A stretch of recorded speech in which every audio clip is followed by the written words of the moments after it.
Hi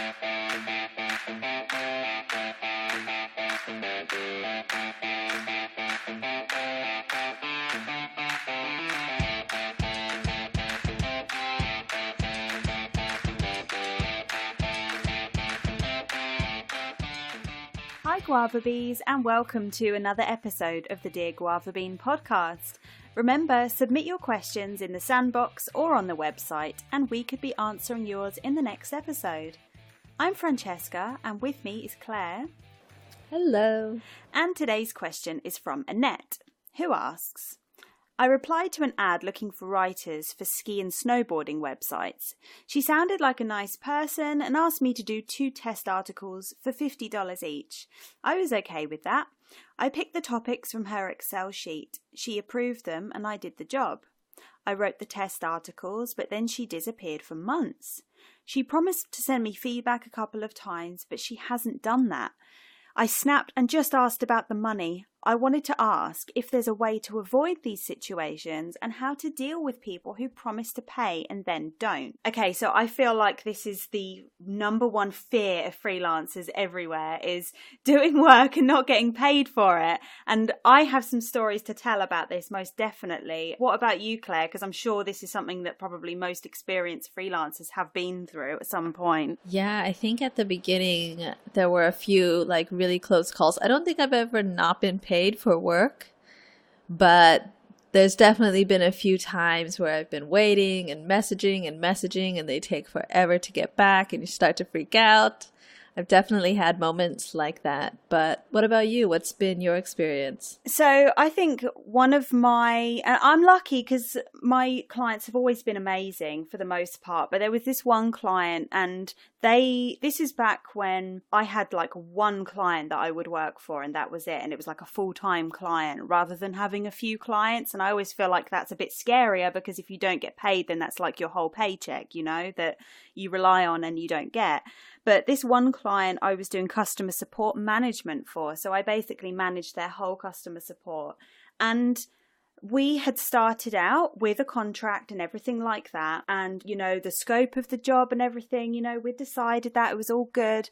And I'd actually been working for them for a year. So they weren't a new client. This was something that actually happened later on down the line when I thought I could trust the client, when you have a relationship with someone and you think, yeah, they've paid me, that's fine. And it started to get to the point where I would submit my invoice and I would have to wait until the very last minute to even get an acknowledgement that I'd sent it through, and that was quite scary to me, but I was still getting paid on time and all this. And then one month they kind of started to fob me off, so I was the time was ticking down to the deadline of when my invoice was due, and the day comes and I didn't hear anything.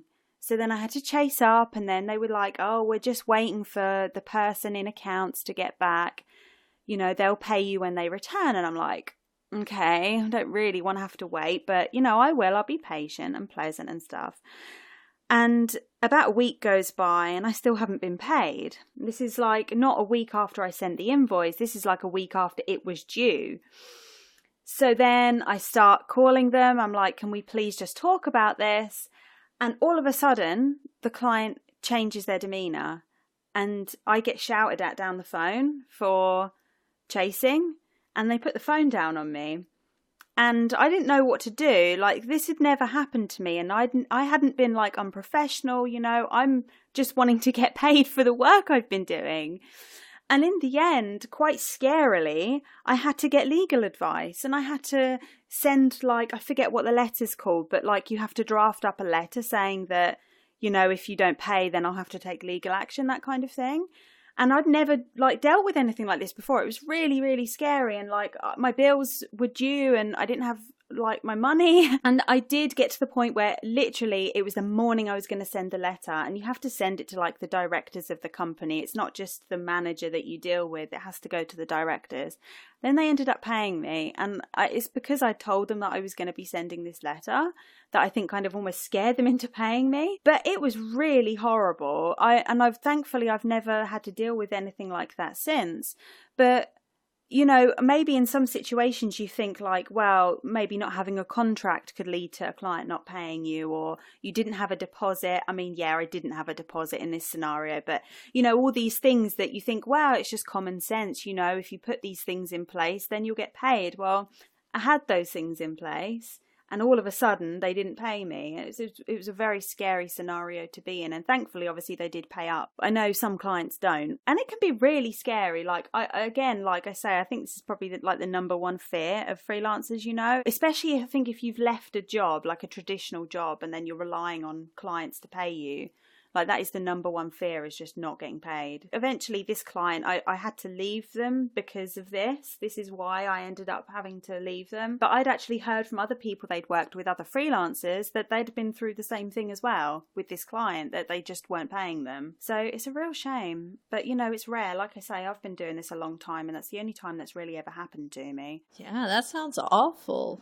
That is really bad. That is the worst fear that everyone has. Like, you put in good work and then you don't get paid for it, which is totally unfair. And unfortunately, it can feel like there's nothing that you can do about it, especially if they're all the way across the world and all you have is email access. But yeah, that sounds tough. What did you do, like, with your next clients? Were you extra careful with contracts? I was. See, this is the thing, like, it wasn't like this bad client was like mystical, like they didn't have any website or and stuff like this. They were quite a well-known company, and I felt like that was adding a bit of security, but obviously this was a really bad situation. So it did make me wary, yeah, because I thought, like, if I know who this company is and they've always paid me before, and then this happens, like, how am I going to trust clients going forward? Like, I don't know what to do. I don't know what to change. So I was just super careful. I did what I always do. Researched the client and had a contract and chatted with them and made sure that we were happy and we were on the same page. And if I'm honest, like, there's nothing I could have done to change the situation. It just happened, and I'm just as wary as I always have been, I guess. It's just a bad experience that is rare, thankfully. And I just continue to have the same practices that I always have done, and I just chalk it up to a fluke, just like a bad experience that hopefully won't happen again. I know that you said that you haven't not been paid by a client, if that makes sense, but have you ever had like that close shave where you've been like, okay, I don't know what's going on here, and then they kind of go in the dark, when it comes to paying you? Well, at the very beginning, I got work through freelancer.com, and they have like a client protection system, like a freelancer protection. So if you get approved of the job and you do the work, the client has to release funds already. So even if they decide to like go away, I can always follow up on that and I can always get the money back. There were a few times when I did the work and then I messaged the person to say, hey, it's done. And they didn't really respond about payment. And, time would go by and I would have to follow up. But eventually I always did get paid. And I think it's, you have to be sometimes really persistent. But in the beginning, I just worked through freelancer.com. So I had that protection. And then when I got a few like really good clients and I started working independently and I didn't go through freelancer anymore, then I pretty much just got all my clients through referrals. And so usually if it's someone that's been referred to you, it's like a friend of someone you know. And it's a much more higher quality client. Like the chances of having that happen are a lot smaller. But I think I just got really, really lucky. And I avoided some, close shaves because I've heard it happen so many times to people. I don't think there's any like magical solution that you can put in place to avoid this type of thing. But I think there's definitely a few things that you can do to minimize the risk of working with one of these clients. Although sometimes you never know. Like when it comes to payday, you never know. But you could, get a contract up front. You could try to get a deposit, which is, a lot of people don't do that because they don't want to scare away the client. But sometimes it's worth protecting your time and then getting clients who are actually serious about the work. Like if they're really serious and they want you, they'll pay for it. So I definitely recommend, like maybe in the beginning, you don't want to ask for a deposit, but I still think getting a contract up front is smart. It kind of shows the client that you're serious. And that's one thing that I always did with my clients. Like I always made them sign a contract before we started working together. What about you? Did you have contracts? I know you always have contracts. Yeah, I do. It's like, I know a contract doesn't always guarantee that they're going to pay you, but most of the time, if you've got a contract, like you say, they're going to take you more seriously. And I'm not going to say like it frightens them into paying you, but they don't want to be in a situation where you're saying, okay, you actually signed something and you can't get away from not paying me.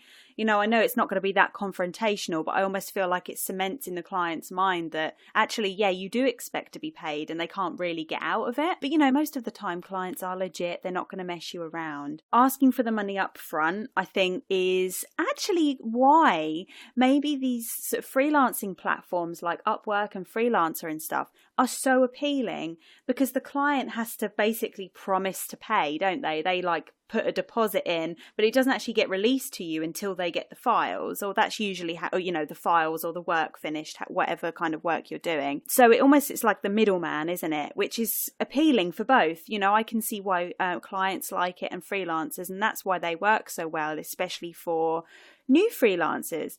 Because yeah, asking for money up front with a new client can feel scary. Like maybe you don't have the confidence to go, actually, I deserve to be paid up front. And then maybe you're worried the client's a bit like, well, what if I pay them and they ghost me and never do the work? It's kind of creates a bit of uncertainty, I guess, on both parties. But yeah, I do think it's an important step. I think that, again, I know in the past we've talked about trial periods. You know, so making sure that you get paid, maybe just have a little sample work, you know, like the test article that Anete did. I know that Anete had trouble getting paid, but I think in the long term, that does minimize the chances of something like that happening. You know, if you're in the situation where you've kind of promised like a long-term relationship and the client changes their mind, they're more likely to ghost you. But if there's a test period, I think that does help kind of help the client decide whether they want to continue working for you. And if they don't, they'll just pay you for that little bit and then, you know, go on their way and move on. So I guess I would suggest what I always suggest. And yeah, that's have a contract in place. Can be really simple, but as long as it outlines your expectations and the client's expectations, you know, when you're going to be paid, how you're going to be paid, and what work you're doing for what money. That's the most important step. Never work without a contract, because it gives the client an excuse to say, I don't have to pay you. And there's nothing you can do once that happens, you know. One other thing I have heard of, but I've never done this personally, is imposing late fees on a client. Have you ever done late fees before, Claire? Is that something you've ever kind of dabbled in? Like I say, I've never done it, but I wondered if you had. The marketing agency that I work for, they do. We definitely have a late fee on those invoices. And I definitely think it helps. Personally, I've never put a late fee on my invoices, but I always put clear deadlines, like when it's due, and I always follow up on those deadlines. But I've never done a late fee. That's an interesting one. I definitely think it can work. It does motivate people to pay on time. Yeah, I mean, it's something I've always wondered about. You know how the contract says, I'm serious, make sure you pay me.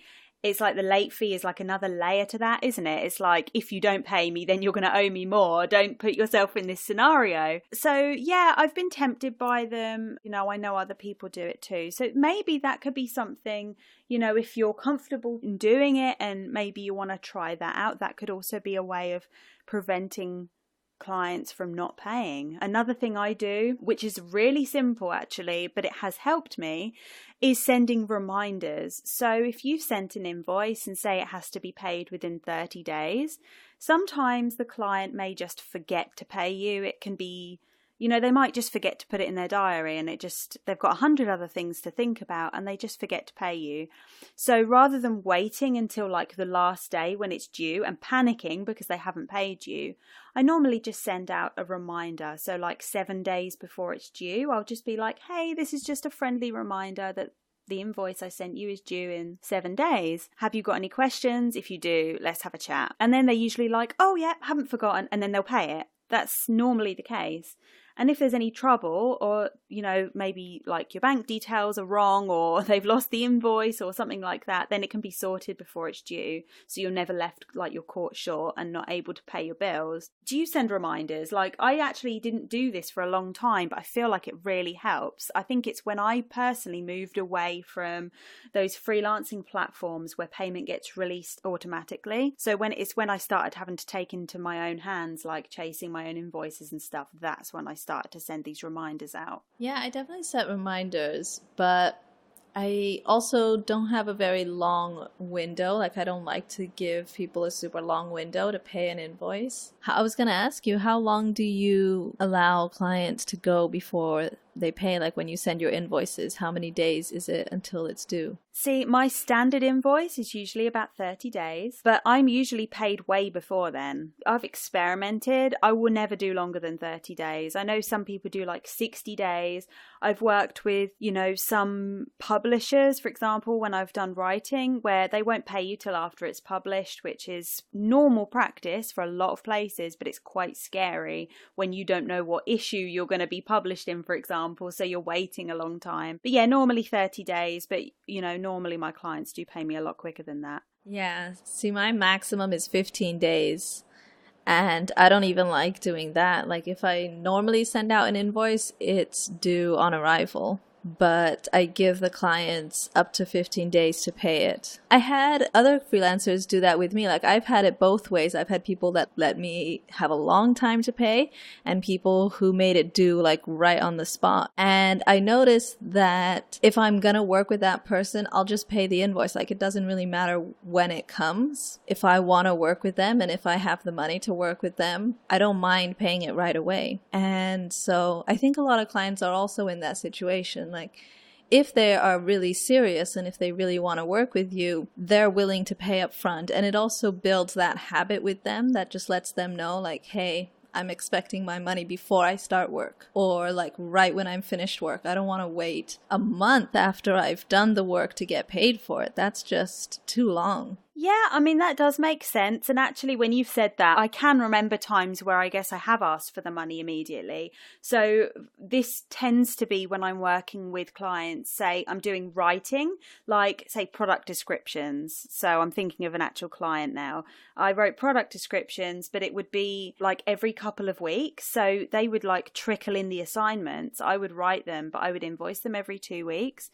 And obviously, I'm not going to wait a month for each one, because then that just gets so confusing. You want it to be as easy as possible. So I guess in those scenarios, yeah, I have asked for the money up front, because then it's just easier to keep track of everything. No one's confused about what invoices are getting paid and what needs to be chased. So yeah, I guess I've mixed it up. And your explanation does make sense. I mean, it's not fun to kind of wait for money that you've already earned, So yeah, I think it maybe depends on the kind of work you do as well. Yeah, it depends on the work and it depends on the client. But I think once you've been through this kind of scare, it kind of shakes you up and it makes you realize like you can't take anything for granted. And you got to have those conversations up front before you start working together.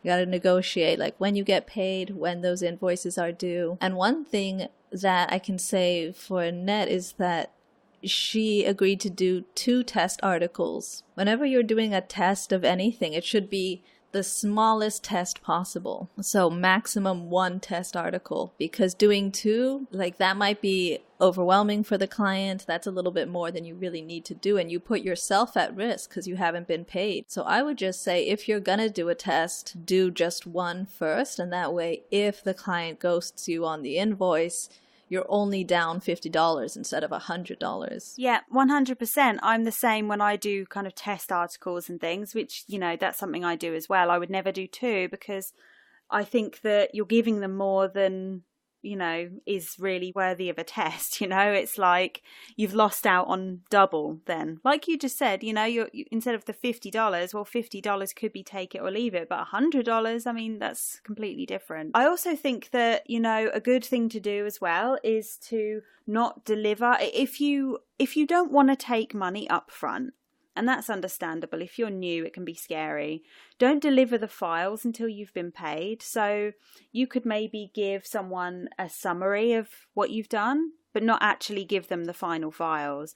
If you're a writer, this could be like maybe, I don't know, just like a little breakdown of what you've written, but not word for word, the entire finished article. Because then obviously you're not actually delivering the work, you're just giving them, okay, I've done this, and now when you pay me, then I'll give you the final piece of copy, you know. That can be quite helpful as well. And I know that a lot of graphic designers do this too. So, you know, for example, if you've designed something, you don't want to give the final files that somebody could use in print or on their website, you could give like a low-res sample with watermarks on it. So they can see you've done it, but then, you know, pay me and then I'll give you the final files and then we're happy. Yeah, I was just gonna say that. You reminded me of like photographers and the watermarks. Like they always put a watermark over everything until you've paid for it. You can definitely do that too. Like don't deliver the final files until you've been paid. And then I see at the end of this question, she asks about how to deal with people who promise to pay and then don't. So the experience that I've had with this is you can either do two things. And at first, I think you follow up as much as possible. First, like really nicely. And then if you need to, maybe a little bit more serious. I love your idea of sending that letter. We also do the same thing at the marketing agency. We have a lawyer's written letter that we can send people if they really don't pay. And I think there might be templates to find that kind of stuff online. Where did you get yours? So in the UK, we have the Citizens Advice Bureau, and surprisingly, they were very helpful, and they actually helped me compile the letter myself. So there were templates as well online. But yeah, if you speak to whoever your local like charity are or the local organization that can help with these kind of civil matters, then that could be helpful. And they're usually free. Like the Citizens Advice Bureau in the UK are free. They will speak to you and give you the best advice they can. But, you know, like you say, I think sometimes following up is fine. But if they still don't really care that you're following up, then sometimes you need to sort of give them that push to be like, okay, I am serious. You need to pay me. I do think, though, that if they still don't pay you, depending on, you know, however much they haven't paid you by or whatever the work was, sometimes you might just have to cut your losses. Like, I know that sounds really bad, and I'm not suggesting like you should just work for free and that's fine and just accept it. But like in rare circumstances, if clients are just impossible to get hold of, they don't ever respond to anything you've sent, no matter how serious it is, you have to ask yourself, is it actually worth the time I'm spending continuously following up and like drafting up letters and sending them and stuff? Or is it better to just maybe cut it and move on and use that energy into finding a new client who will respect you and pay you, you know? Yeah, I definitely know what you mean. I think before you get to that step, I think that is the very like last resort, you know, just cutting your losses, walking away. But I think before that, like after you've already mentioned that you're going to send this letter, do you remember what the letter was called? I don't, but I can definitely find out because it'll be in my emails somewhere, I reckon. Okay, let's find out and put that in the notes. But one thing that we've done is, so after you've sent that, or you've told them that you're going to send that letter, you can send another email saying, hey, I don't really want to take this all the way to legal action. It's not really worth the money and the time. So what I'd prefer to do instead, if you're okay with it, is just to compromise and meet in the middle. You can pay me 50% and we'll just call it even. Or if you really can't afford to pay it, let's work out a deal and I can get this back in some other way. You know, if they have any kind of products or services, maybe they can send you something, but just to give them options before you walk away. Yeah, that's a really good point that I hadn't considered. I guess for me it was different, so I'm just kind of relying on my own experiences. But yeah, I mean, that's certainly an option, isn't it? You know, it's I guess it depends on like the relationship and stuff you have with the client and depending on what the situation is. But yeah, that's really a good idea, and I hadn't thought of that, honestly. Yeah, it's a long shot, but it's worth it if you can get half your money back. Yeah, exactly. Yeah, that makes sense. Awesome. Well, I think we've covered this one in detail, but I'll look up some more on that paper or that note that people send, and I'll drop that link in the notes. Yeah, and let me do a little bit of research and find out what that letter was called, because it's really helpful. I'm sure it's called something different wherever you are. You know, it just tends to be one of those things. But let me see if I can find it, because I think that would be really useful, or at least knowing that who to speak to, for example, to get that kind of stuff and that kind of advice, so you can write your own. We hope this episode has helped you figure out what to do next. Now it's your turn, Guava Bees. Have you got a burning question that only Guava Bean can help answer? Submit your question in the sandbox or on the website, and we could be answering yours in the next episode. That's all from us. To all creatives, rebels, and digital nomads, keep working online and living free. Want to know more about the Freelancer Sandbox? Visit guavabean.com/sandbox to start your free trial now.